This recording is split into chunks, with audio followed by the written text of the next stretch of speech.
All right, with any luck, that button put us on air. Are we here?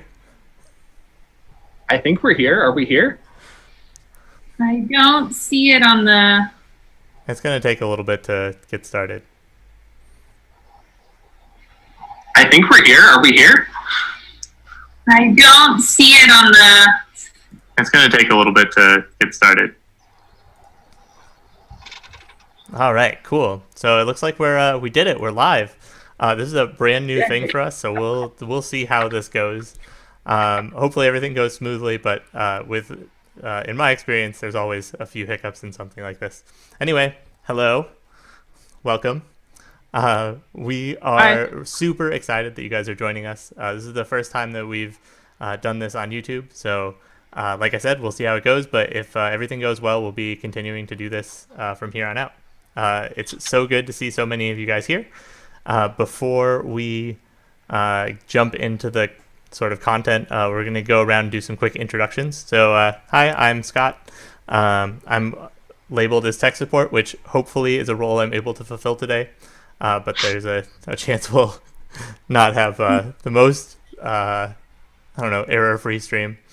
But yeah, I'm super excited to be here, and yeah, we're going to go through and have the other two folks introduce themselves as well. Diana, you want to start? Sure. Hi, everybody. I'm Diana. I am the summer camp director. If you tuned into Kerbal Space Program, I was also the chat liaison on that. So I will be monitoring our chat, and we'll be, kind of helping Zephram as he's working on sharing with the different questions you might have with him and whatnot. So like we've said in previous electives, please try and keep our chats appropriate. Camp appropriate is so important, whether we're at camp or not.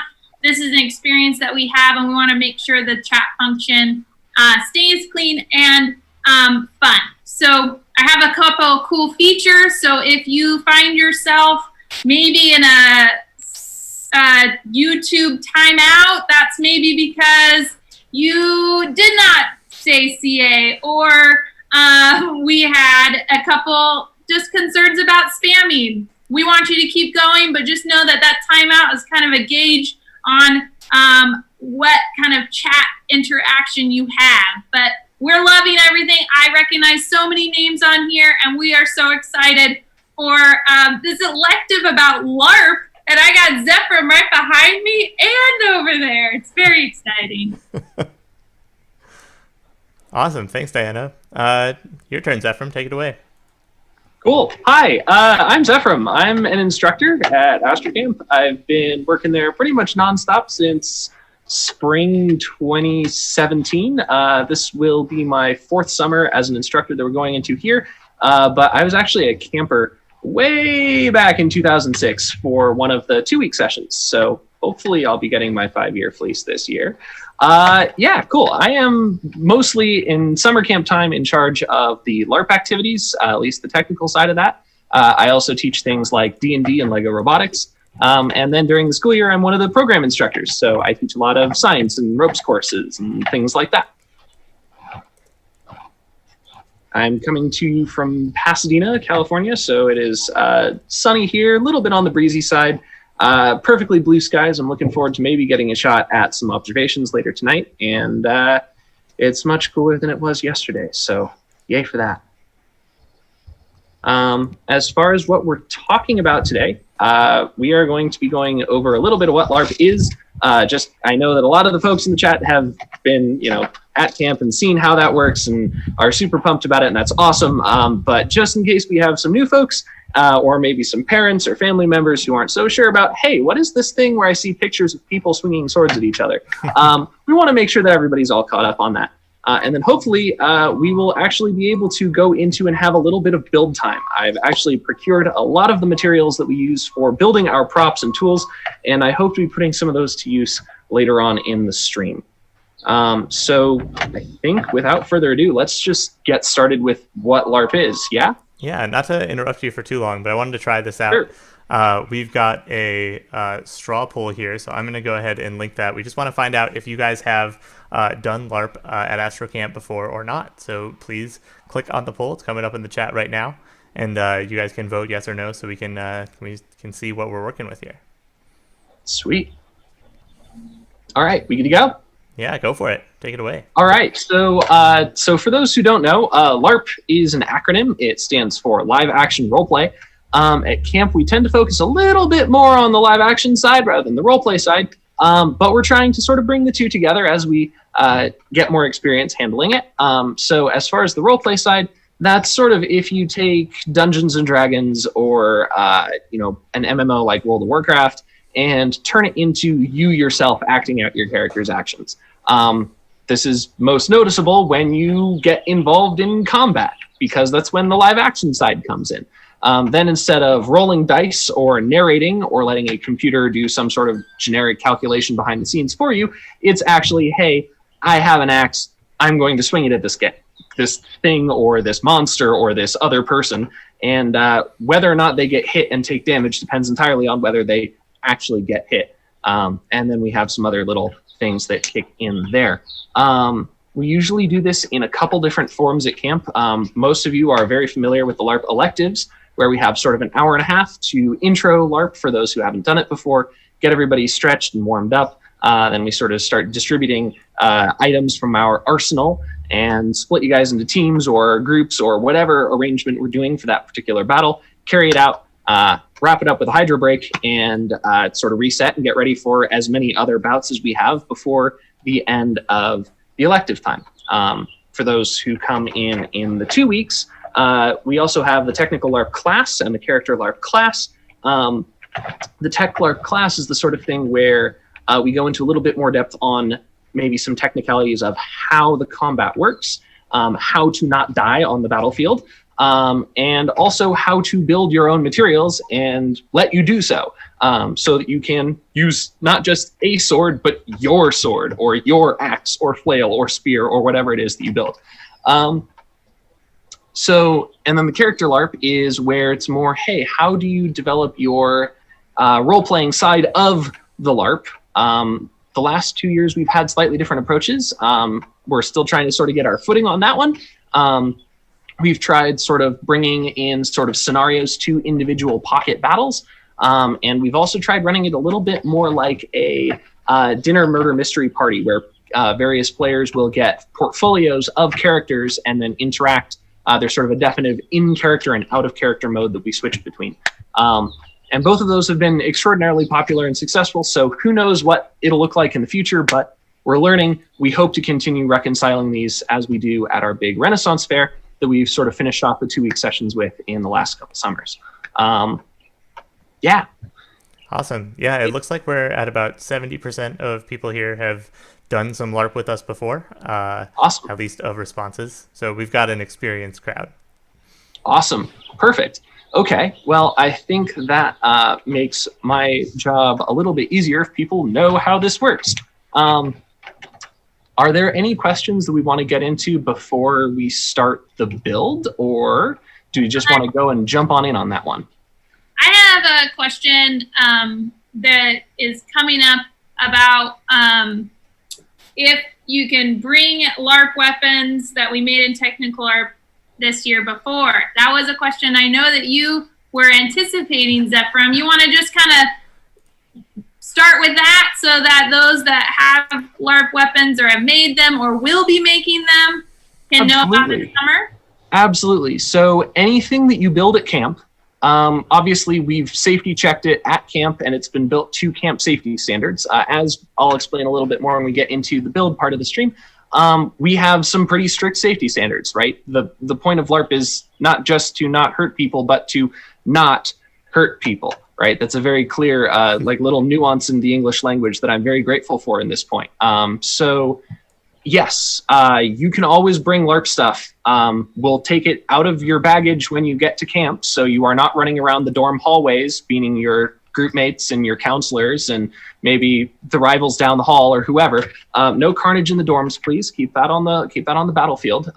But we will safety check anything you bring, and if it passes, it'll be back in the arsenal, sort of in the personal weapon stash. And as always, you get dibs on that when you walk onto the battlefield. If it doesn't pass safety, then that's the time that you come and talk to me or Diana or your counselor, and we'll figure out if we can maybe bring it up to safety standards, or if not, we'll figure out how to get you some sort of replacement, if possible. Awesome. Great. Thank you. Now move forward. Awesome. All right. So I've actually got a separate camera set up for the build. Before we get started, just a quick reminder about sort of the range of things that we build.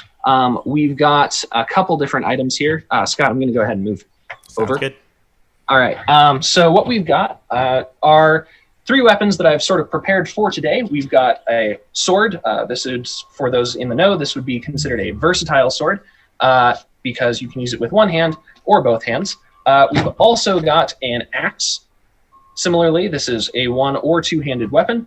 And then lastly, we've got a flail. Yes, this is a sock at the end. We got some nice squishy foam in here, so nobody's getting their head clogged up when they get smacked with it. Hopefully nobody's even swinging for the head in the first place. For today, I've got also samples of all of the various materials that we use, whether it's this sort of thin 1-inch plank foam, or the thicker 2-inch plank foam, or even this really nice squishy soft 2-inch. This is called soft foam. All of these are just pretty standard U-line packing foam that you can find on their website. We've got our 2 kinds of tape here. We've got the Gorilla Tape, which is the super sturdy, durable structural tape that we use for holding the weapons and other things together. And then the lighter weight silver standard heavyweight duct tape. This is Nashua brand. Scotch is also pretty good for this. Don't go with actual like duck brand. Duck brand tape just peels off things and doesn't work. Don't use that. So we've got these 2. The silver tape, again, is for sort of surface. That's for covering up the things that we want to either look better, or we want to put a layer of covering on them so that like the dirt and the dust doesn't get in there. The core of all of our props is 1/2-inch PVC pipe. For some of the larger and older things, we've used 3/4 inches, but we've been trying to move towards 1/2-inch exclusively because it's much lighter and it does the job for the scale of weapons that we're crafting here. We've also got some pipe insulation. Now, depending on when you did LARP with us, you might not recognize this particular brand of pipe insulation. We used to use the stuff that was pre-slit. But we found that in some of our weapons that was actually coming apart inside the weapon, and that was letting the pipe out, making them less safe. So we've actually gone to this particular brand. It's Armaflex. We got this stuff from Home Depot. So if you were looking to build stuff of your own at home, that's kind of the laundry list of what we're doing here. Now, our primary concern with LARP is, of course, safety, right? I'm going to move back over to the bench to sit down for just a moment. The thing is that if we're swinging weapons to each other, we don't want to be inflicting actual injuries, right? That is the #1 concern no matter what we do. If you've done LARP with us before, right, you know that we don't allow things like hits to the head or the neck or the groin. And we also strongly discourage hits to other sensitive, maybe fragile joints like hands, fingers, wrists, feet, ankles, things like that, where a strong hit could trip somebody, make them fall, you know, stub their finger, jam their finger, anything like that. We don't want to deal with any of those. So not only do we have this sort of expectation of aiming coming in, so you aren't just swinging around like a crazed person, but we also want to make sure that when somebody gets hit somewhere they're supposed to get hit, right, torso, arms, legs, the worst they'll get is a tiny bruise that might not show up for a couple hours. Absolute worst case scenario, right? Even then, there's a, hey, don't swing full force. All right. There's a couple things we do with the weapons to account for that. I'm going to be today building, I think, a battle axe. It's a nice weapon that is both easy to use, easy to pick up, and is good for demonstrating pretty much all of the different techniques that we use in weapon crafting, at least at the basic level.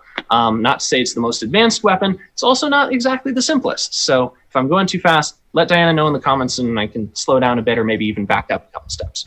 All right, so moving back over. What we've got over here are, of course, different lengths of PVC. These started out actually in 10-foot segments when we got them. We had to chop those down so that they would fit inside the car. The longest shaft that we use for any weapon at camp is a 4-foot pole. This is mostly to make sure that people with long arms, like myself, don't have too much of an unfair advantage when we get one of these long reach weapons. So if I'm building a battle axe, I actually don't want this maximum reach, otherwise my battle axe is going to be all floppy all over the place. That's not fun. Okay, so I'm going to go ahead and actually chop this one down to 3 feet. So I'm going to go ahead and use a measuring tape here and a marker.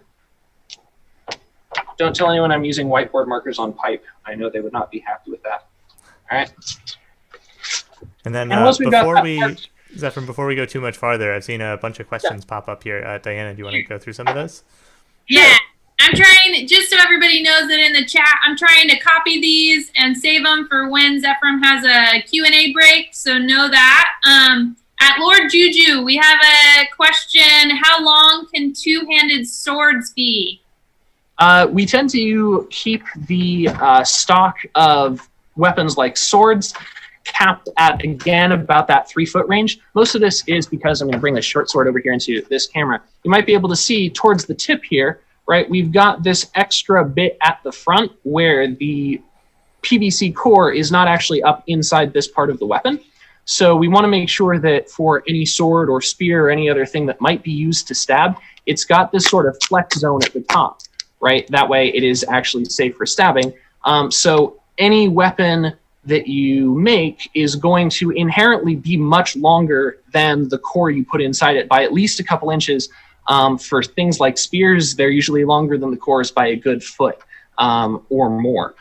Even on some weapons that you don't necessarily think of as being stabbing weapons, like the axe, right, you can still see the end of the core is actually like right here, right? We've still got this couple inches up here just to make sure that if somebody does catch one of these, you know, like so, or here, they aren't going to get their shoulder absolutely messed up.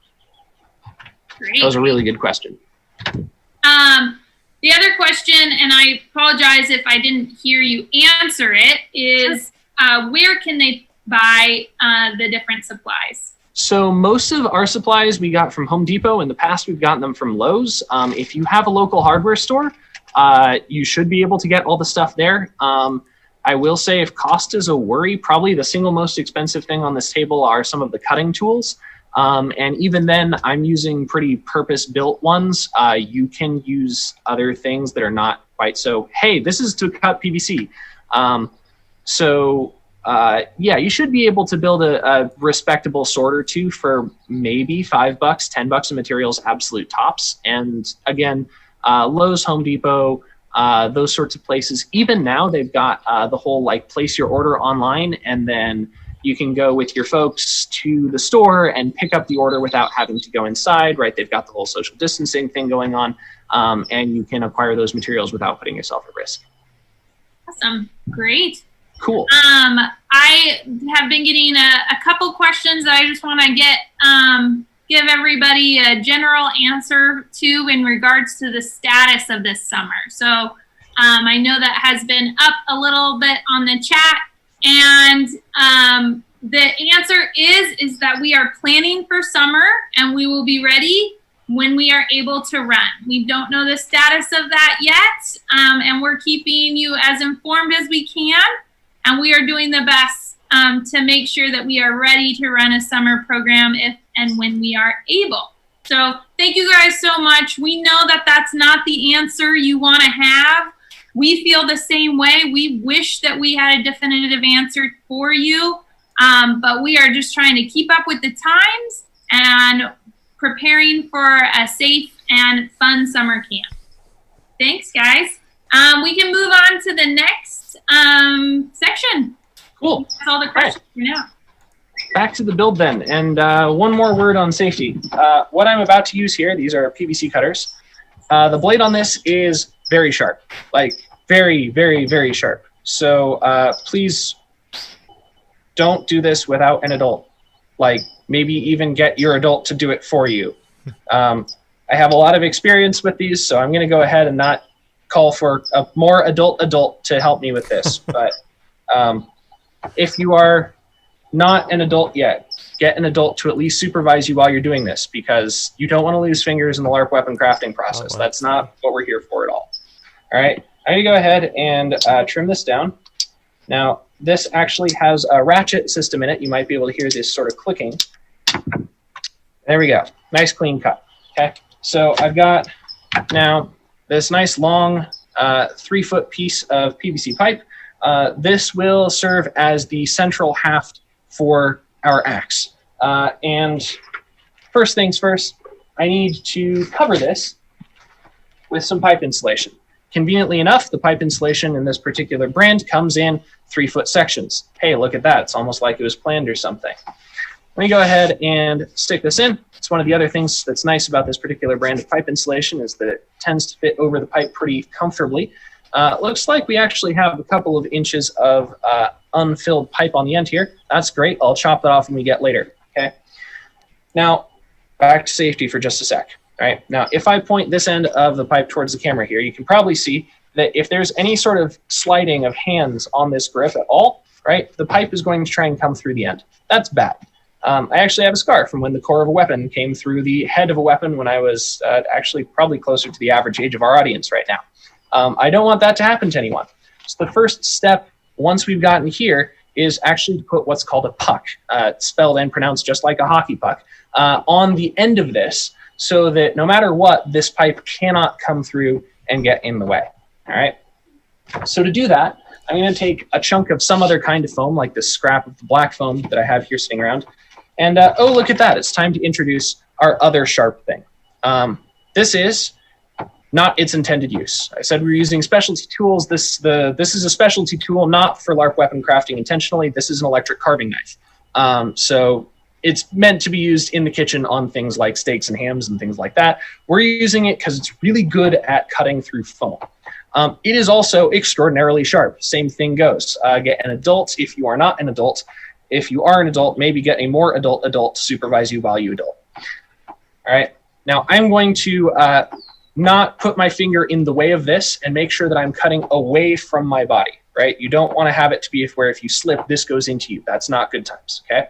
So I'm going to place this where I want to cut, right? And watching the finger, right? I'm going to put that on the other side of the foam, not in an angle where my fingers can slip, but such that as this cuts straight down, and this will make a little bit of noise,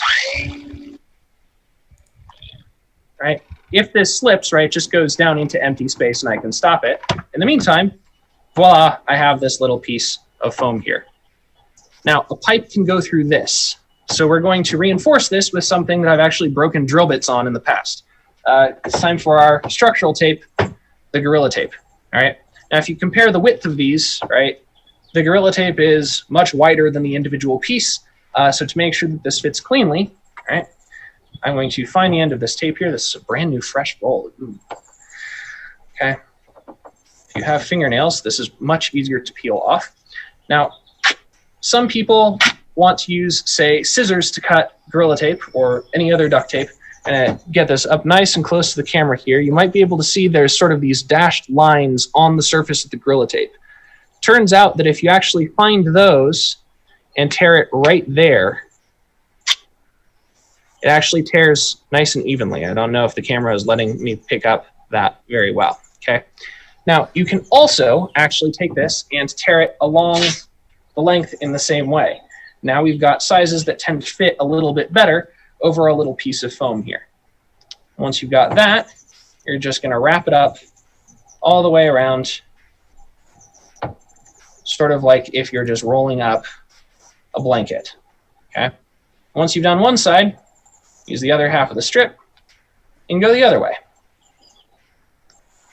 Now what this does, right, is now, let's say I have a piece of pipe and it wants to try and go through this, right? It now has to go through 3 or 4 layers of Gorilla Tape and then some foam and then 3 or 4 more layers of Gorilla Tape and then a couple more layers of tape that we'll put on the other end of this in order to successfully get through and hurt someone, which is good. We want it to be difficult for that to happen, okay?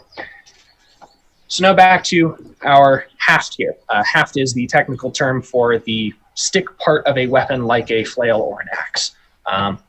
So we've got our puck here at the end, and we're going to attach it here with a little bit more Gorilla Tape. All right, so I'm going to need to get out another strip of that. Again, tear it to about the same length. And again, split it in half, right? And now we're going to actually put this roughly in the middle. Oh, need to go a little lower there, all right? Going to put that about in the middle of both of these strips. So we sort of have this plus sign with the puck in the middle, right? Now, if we take the end of this stalk and fit the end of it just on the end there, sort of like a button, then we can fold the ends down. You want to try and keep them relatively tight as you do this, right? So that you end up with this piece fully attached all the way, all right? But even then, this Gorilla Tape may still try and peel off of this. So we're going to use one other piece of Gorilla Tape. We call this piece a collar, right? Those of you in my Tech Larp class, you know what I'm talking about, all right? This one we don't split in half. We take this nice piece, right? We find just the ends, right? We are concerned about these bits, the sort of tails of the attachment points tearing off here. So we're going to wrap this around just the ends, and we actually do want to squeeze this down pretty tight. Okay. And then voila, we've got the puck on this end. Okay. Now, eventually we'll get to the point where we want to put a puck on the other end, and that's when we'll trim the end of this bit off. But for now, we're basically set with ours halved for the time being. Okay, I'm just going to set that aside. And now we get to go to shaping the head of the axe. Now, sometimes you get to start with a fresh 2 foot by 2 foot sheet of this stuff, and it comes out of the box and it's all pristine and it smells like packing peanuts. You're like, okay, cool, fresh materials. This smells great. All right. Other times you have a chunk of foam that's sitting around the arsenal and you pick it up and you're like, well, I know what kind of weapon I had in mind. How am I going to shape it on here? And in this case, maybe you take some inspiration from some of the shapes that are already there. So looking at this, I might be like, where's my pen? Here's one. All right. I might be like, cool. I'm going to go ahead and sketch a shape on here that maybe I want my axe to have. Like, for example, this shape here, imagine if that was like the tip of the axe itself, and we have this sort of nice hook here, sort of a flat top, right? So maybe I just take the shapes that are already sort of laid out for me here and start sort of sketching. Maybe I want a sort of a backside to it like that, and then we'll have just this entire part of the axe as the head. Now we need to make sure that we are, once again, careful when we're cutting this out, because time to get out the sharp thing with the medium noise again. All right. For this one, again, want to make sure that you're cutting not towards you. All right. I'm going to find where this blue line here is at the top. All right. And again, I'm going to sort of steeple my fingers. I'm going to go a little bit lower in the camera view here, right? Sort of steeple my fingers on either side so that I can keep the blade going straight down. And then I'm just going to start cutting.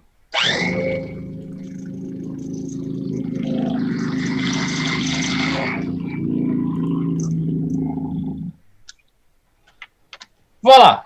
And so we've got ourselves what will eventually be our axe head. All right? It's got a nice sort of wicked shape to it, especially if I sort of sharpen up this point at the end of it. That's great. All right? Now hang on just a sec. We've got the stock. We've got the axe head. I'm not just going to, oh, wrong end. I'm not just going to stick this here, slap a couple pieces of tape on it and call it a day. That's neither safe nor well built. It would fall apart, rip off, go flying the first time I actually clash weapons or shields or anything like that with anyone. So what I'm actually going to do is, this is actually most evident on the sword that we've got here, all right, is you can actually see how we've got the core here sort of inserted up the middle of this particular blade. Right, we've taken the blade part and we've cut out a channel down the middle for that core to go inside. So we're going to do that, not quite to the same extent, on the other part of our axe head here. Now, I don't want this to go all the way up to the top, because then there's nothing stopping. Like if this slips here, all of a sudden the core comes through, and an axe is not a stabbing weapon. I don't care how many times you try, an axe is not a stabbing weapon. It's a chopping weapon, all right? The D&D Player's Handbook is very clear. Deal slashing damage. Handle it. All right. So we're going to put this a little bit further down so that there's a nice cushion of foam on top of this core. That way it has some space to absorb that shock if someone makes a mistake and jabs somebody with the top of this. Don't be that person. Okay. Now, as long as I've got this here, I can actually take my pen here. Always cap your pens so they don't go dry. All right, and I'm just going to go ahead and outline this so that when I go back with the carving knife here, I see very clearly what I need to cut out. Now, the turns here can be a little bit tricky. If we were doing this in the Tech LARP class at camp, this is definitely the sort of place where I would recommend you get a one of the counselor assistants or myself or another instructor to do this part for you, just because making the turns here can be a little bit tricky, especially if you want to make sure that you keep that don't cut towards yourself rule going. All right. So again, I'm going to place it where I'm going to start cutting, steeple my fingers on either side, not in the way of the knife, right? And go.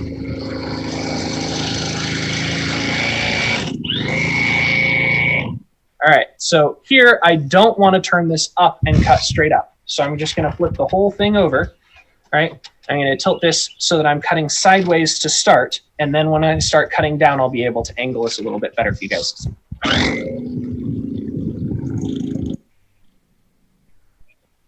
All right, cool.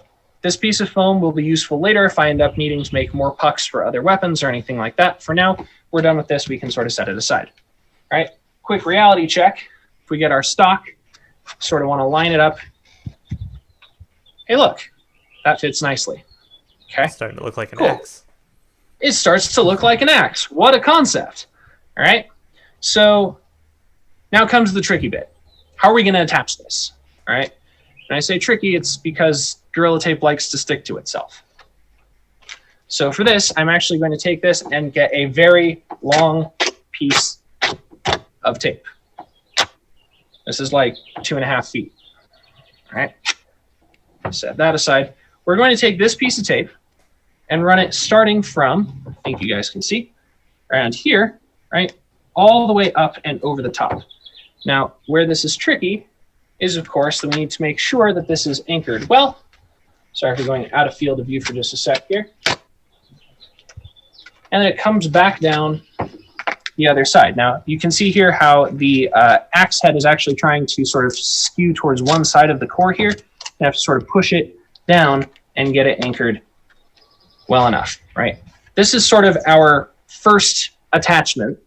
This is not the only attachment by any means. We are going to do better. Again, if this was the only attachment, the axe head would just come flying off. You can see it's more or less stuck on here, sort of, a little bit, right? It's a good start, okay? There are some other attachments we need to make, all right?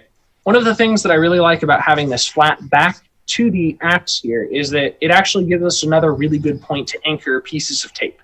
If you try and anchor pieces of tape on an angle, they don't like that so much. So what we're going to do is we're going to, once again, get our Gorilla Tape here and get a respectable length piece.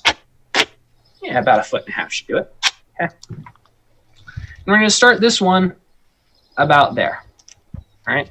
This one is going to curl all the way around the back. And you might think that here I'm going to go over to the other side. But because there's this gap here, I'm actually going to see if I can't thread it around like so. All right. This is going to give us some actual tension holding not just the top of the axe head onto the stock, but the back as well. All right. And that's sort of the first two major attachment points.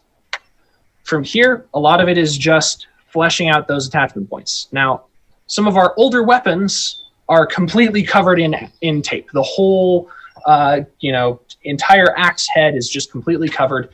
We aren't going to do that for this particular version because we want to make sure that this foam is nice and squishy. It's actually a little bit on the stiff side right now. I would not want to get smacked with this at full power right now, right? But the more that this sits out in the sun, the more warm it gets, the longer it's in use, the softer this edge will actually become and the safer the weapon will get, which is a nice change rather than some older weapons that actually tend to break down over time. All right, we'll also put a nice little sort of shaved edge on this. But I've been talking for a while, and I imagine there might be a couple of other questions that have come up in the meantime. I'm going to go ahead and start taping up other parts of this while we take those. Great. So I do have a couple of questions. Awesome. Zephram, Kizzy would like to see a supply list after this, so I said Absolutely. that we can put that in the description. Savannah was wondering what was the name of the cutter tool again, and I think it was the PVC cutter, and how expensive those might be. So I don't think I quite heard the second question there, but as far as the PVC cutter, it is quite literally just a PVC cutter. Oh, oops. Here we go. Remember what I said about Gorilla Tape loving to stick to itself? Yeah, this is. Oh boy. Oh well. I'll start again on this draft. But sorry. And yep. And then the carving knife is, I think the brand is Oster. Yeah, I have the hello helicopter.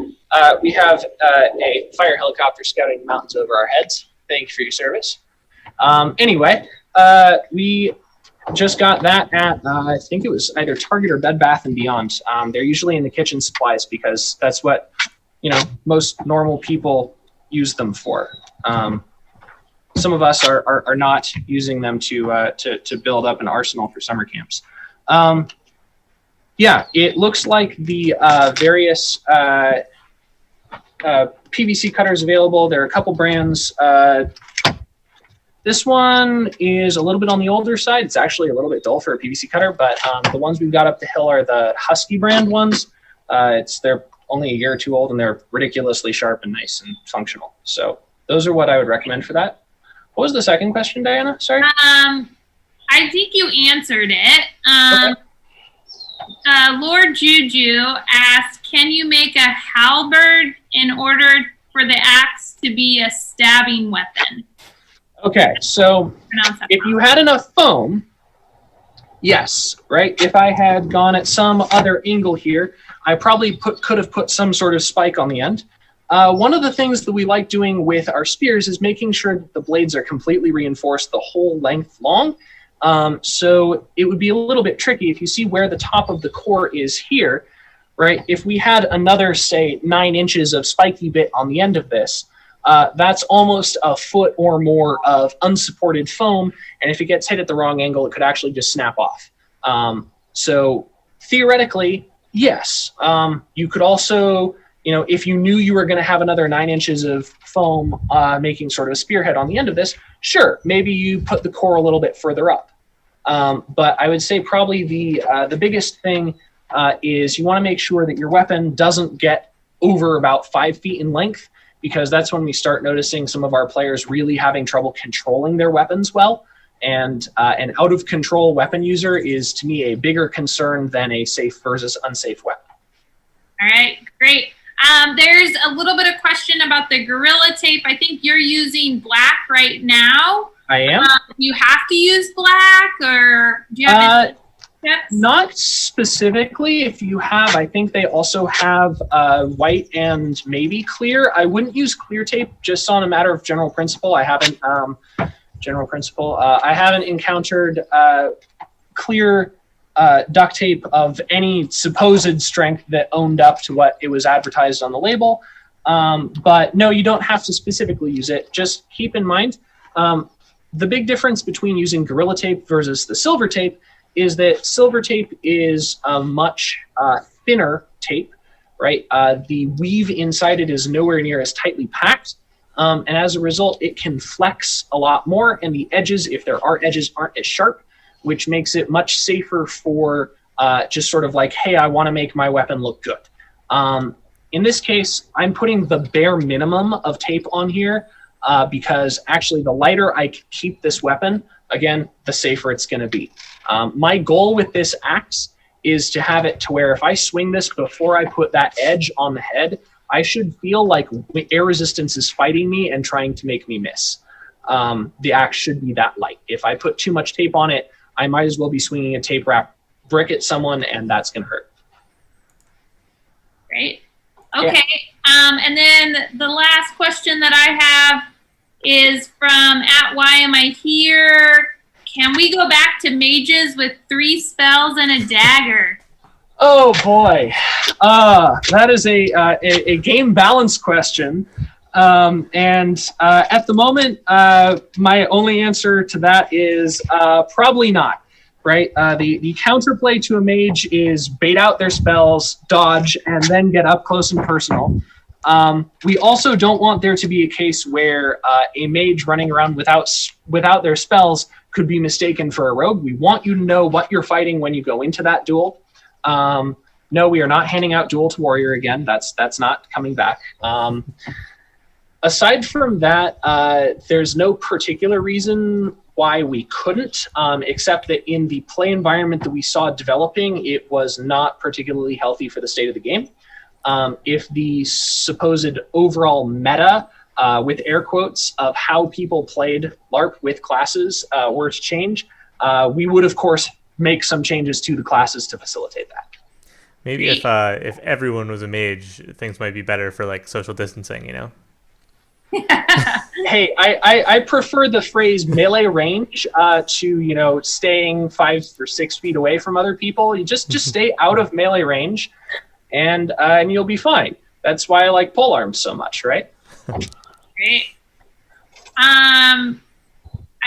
Lord Juju, also, can we get a new game modes in LARP?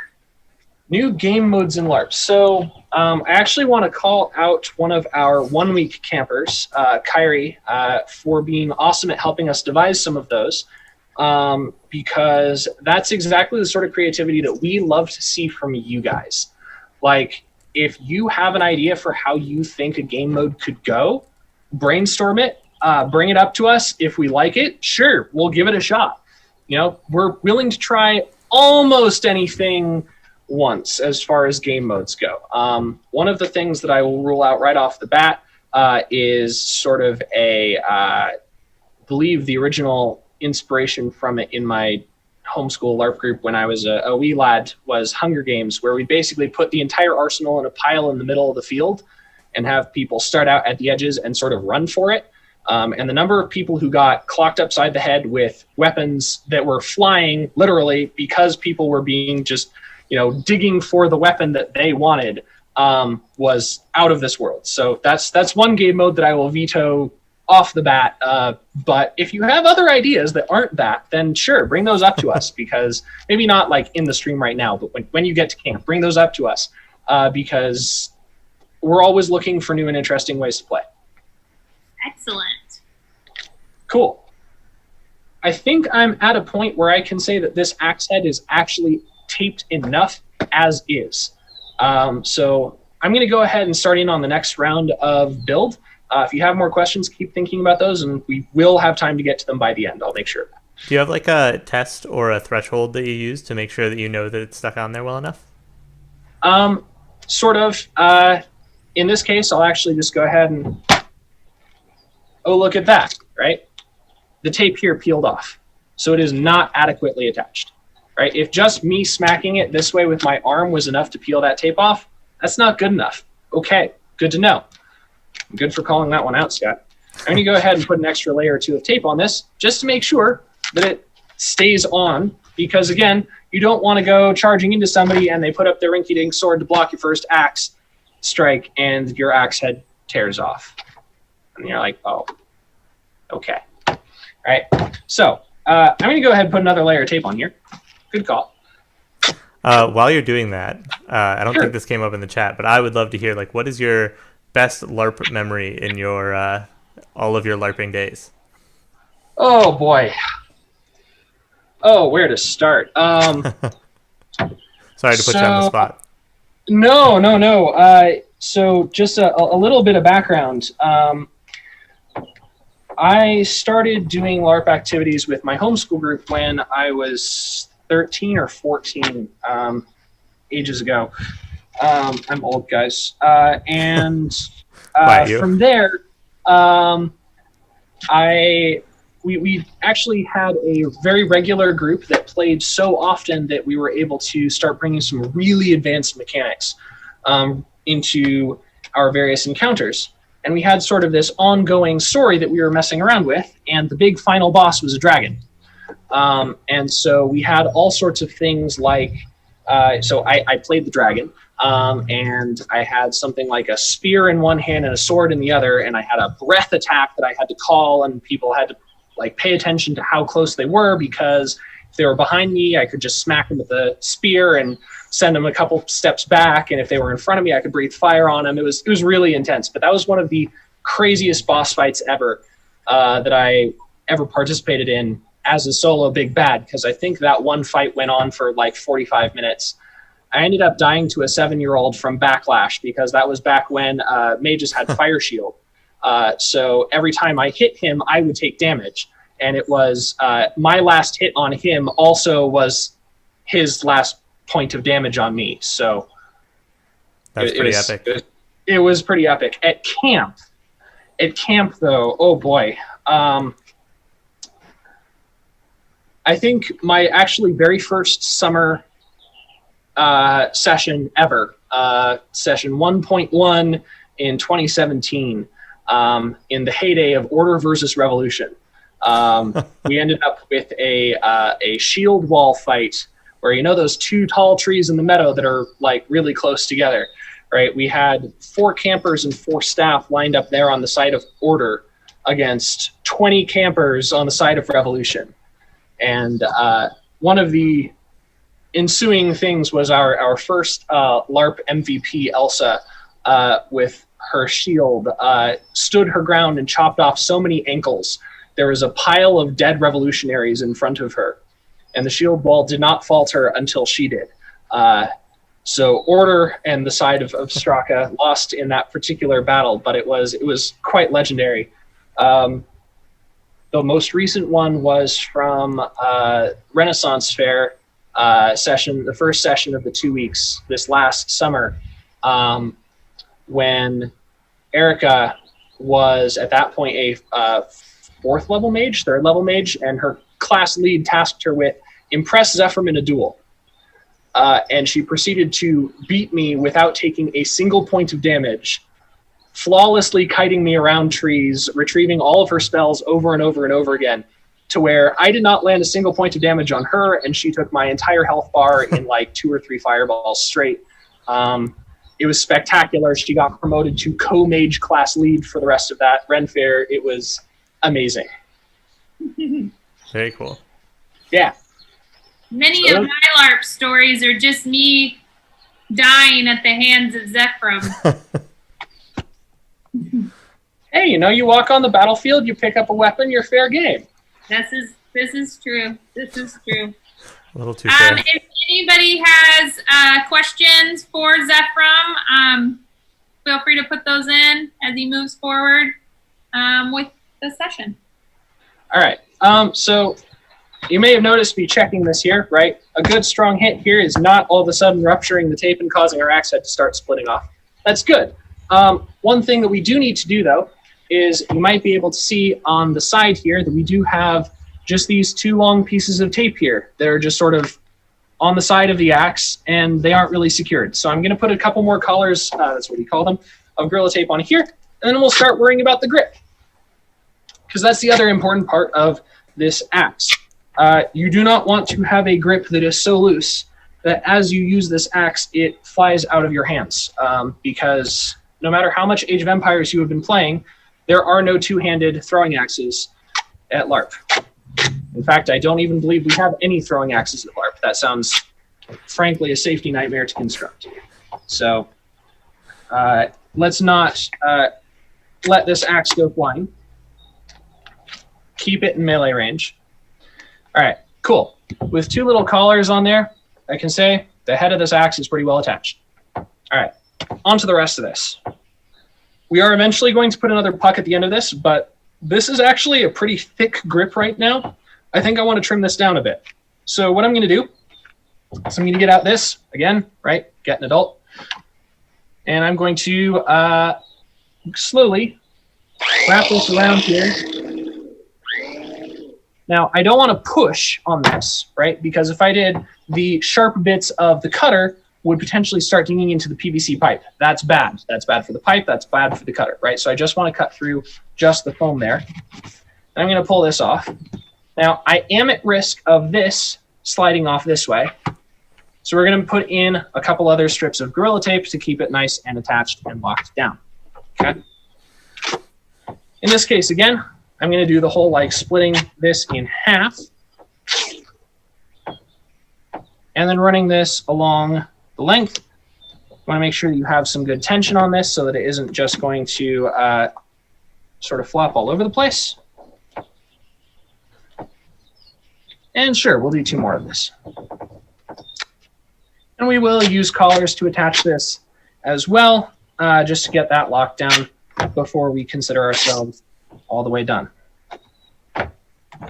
This is also one of the points where axes become a little bit of a nuisance because you have to keep on using one hand or one arm or a friend or something like that to hold the head of it upright while you're working on the front and the back of the haft here. But I'm sure you've got those at home. All right. Zephram, I have a quick question from Davin. Is a shield considered a weapon? A shield well, it's a little bit awkward. You should never be using a shield as a weapon. As we say during the intro to LARP, no matter how much you are a fan of Captain America, you may not impersonate him on the battlefield. A shield is not a weapon. You may not shield throw, you may not shield slam. That said, a shield takes up some of your gear carrying capacity as though it were a weapon. Depending on the size of shield, it might be the equivalent of a one-handed weapon. It might be the equivalent of a versatile weapon. So it really depends, A, how big the shield is, and B, what else you're trying to carry with it. And of course, there are only some of the classes that are allowed to use shields. Sorry, rogues. Sorry, mages. You know Ken has. Deal with it. All right. I have a couple more questions, and we're getting close to our hour mark. Sure. Just to give you a time frame. Zephram, Luke wants to know what new changes are coming at AstroCamp LARP this year. So, new changes. We did a pretty good job. I'm just cutting the puck for the pommel here. We did a pretty good job getting to a place with the rules that we felt was pretty balanced last year. So as far as looking at the set of rules themselves, I'm not seeing anything that immediately jumps out at me as something that I have to change before we get back. There will always be a couple of little balance things that come up in the process of seeing how the meta for the summer season develops. You know, if everybody is playing Rogue, then maybe there's something a little bit overpowered in Rogue that I didn't catch on the last patch notes that I need to go in and nerf. Or maybe I need to, if there's something that's sort of standing out in that class that's just a little bit too juicy and sounds and feels overpowered, then maybe I need to look at the other classes and figure out a way to give them something that sounds and feels overpowered in the same way. And then, of course, work out the balance of how do I make sure it isn't actually being overpowered, right? We never want to make LARP be a meta to where when you look up and you look across the battlefield, you see complete uniformity. There should always be some sort of incentive to people playing each kind of class. And we've actually noticed a very natural sort of ebb and flow of as one class trends more popular, the natural counter to it comes up. We will always make sure that we have sort of this rock, paper, scissors thing going where mage counters warrior, warrior counters rogue, rogue counters mage, and we don't want to break that. If you're dying to a priest, that's either a really good priest or your own problem. They're healers. They can be very effective healers, and I have seen many priests play so aggressively you'd think they were some other class, paladins maybe, but as for now, it looks like the game balance is in a pretty good shape. So unless something comes up that jumps out at me as oh my goodness, Fireball is just doing way too much damage, smack mages with a Nerf bat, probably no humongous changes, at least for the first little bit.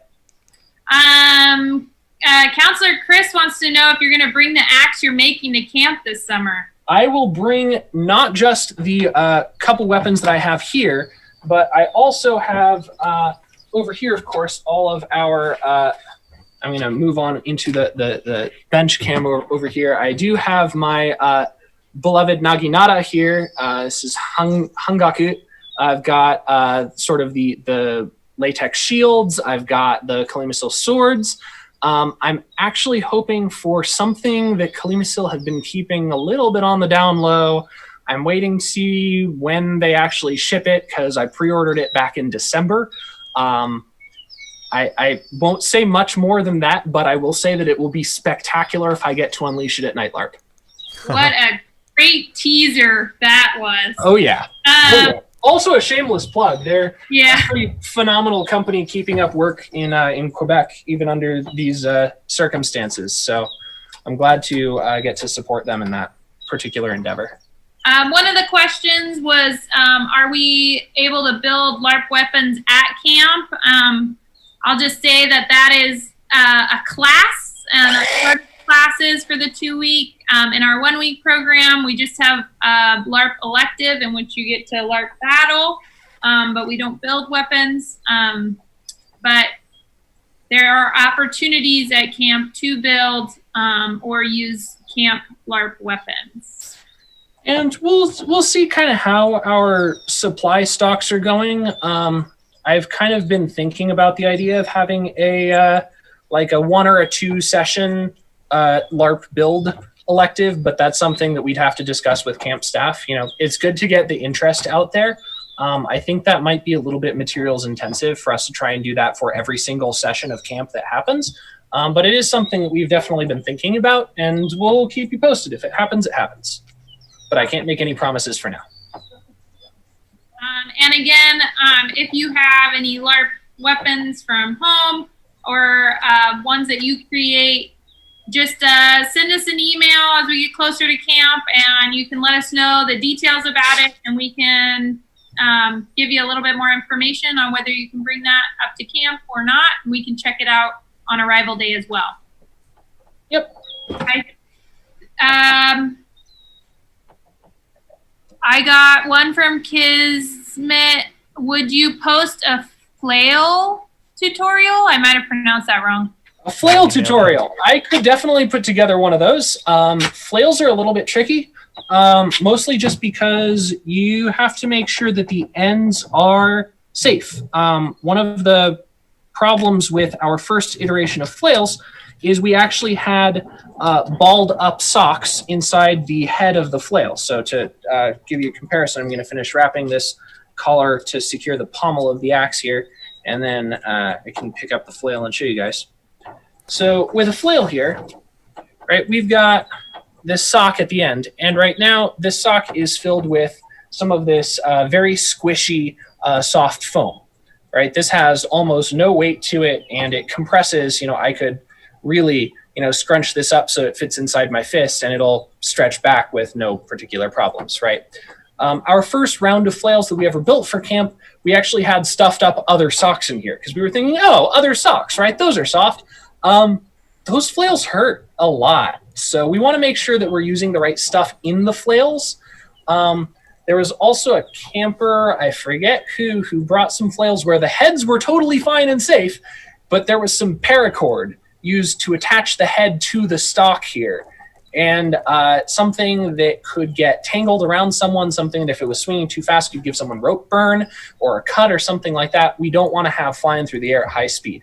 So in this case, I've basically just taken one old sock that is very long, and it's already been stretched. Like, so if you've got, you know, at least mid-calf length socks, maybe even knee socks, and you can use those, right? But keep the ends of the flail very squishy and light.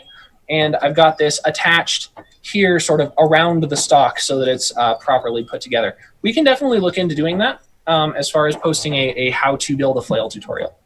That's definitely something that I will talk with Scott and Diana with later. Great. Yeah, I'm actually going to post a poll right now about what you would want to see made next if we were going to do this again. Oh, sweet. Because I actually have tons more materials here, so I'm not at risk of running out of stuff with which to build things. As far as how our axe build here is going along, we've got the pommel. It's nicely secured. We've got the head nicely secured. The last thing that needs to be done is actually just some surface taping on this. For this, I'm going to move over to the silver. Again, it's got the nice little dash lines on the side here, and I can sort of lay this along the side of the haft here and wrap it around. You want to keep this smooth so it isn't like digging into your hands as you're swinging this around. All right, it looks like we're going to need one more piece to put on the other side. And then we'll put just a couple collars at each end to make sure that the ends don't start peeling off, and our axe will be done. So you got just about there. And then 2 quick collars at either end, and we're all set.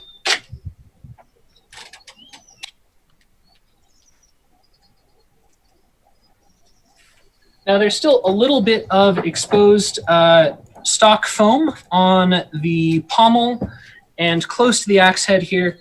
But if it comes down to a matter of looking at this and going like, hey, would this be allowed on the battlefield? Absolutely. If I get this close and you can see how there's sort of a window in the Gorilla Tape sort of right here. Yes, technically you'd want to cover that up before you actually went into fighting, because if another weapon caught along there, right, you'd rip the foam open and that's bad. But as far as, hey, looking this weapon over, is it basically done? It's basically done. Cool. Yeah. Yeah, so we've been talking about other things to do during this time. We've thought we might come back and do another LARP build. Right now in the poll, feel free to still jump in and share your responses if you haven't already, but it looks like the shield is beating the sword by 1 vote, although that was my vote. I just picked one so I could see the results.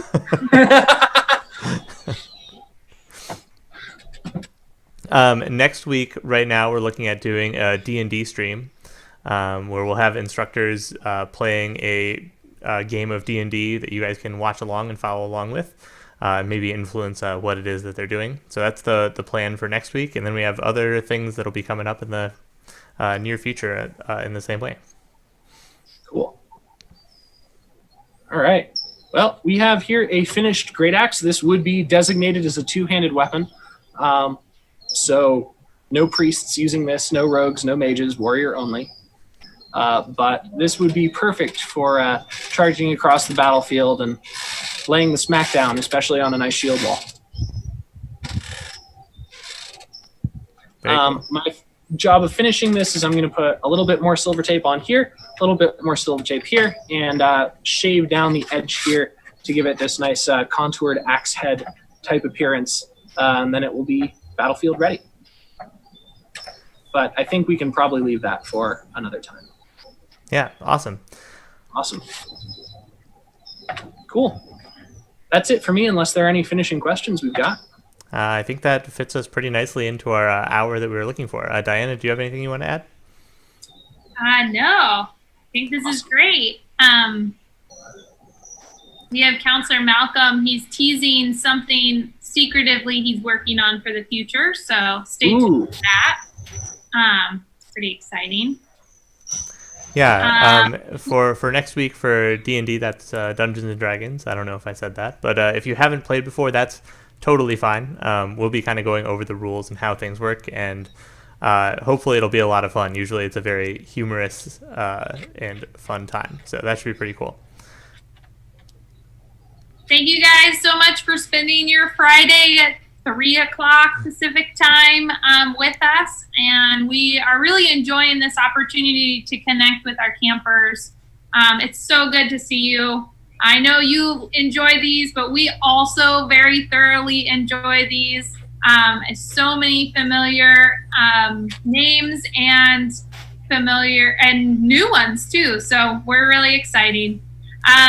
We are really excited, excuse me. So stay tuned for more. Next week on Tuesday, we will also on YouTube be doing a Astrolab Live on electricity.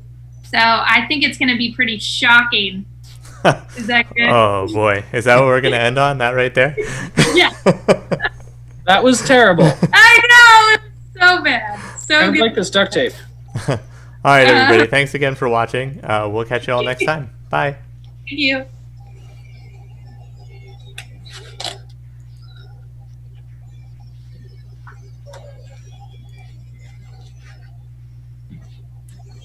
Nicely done.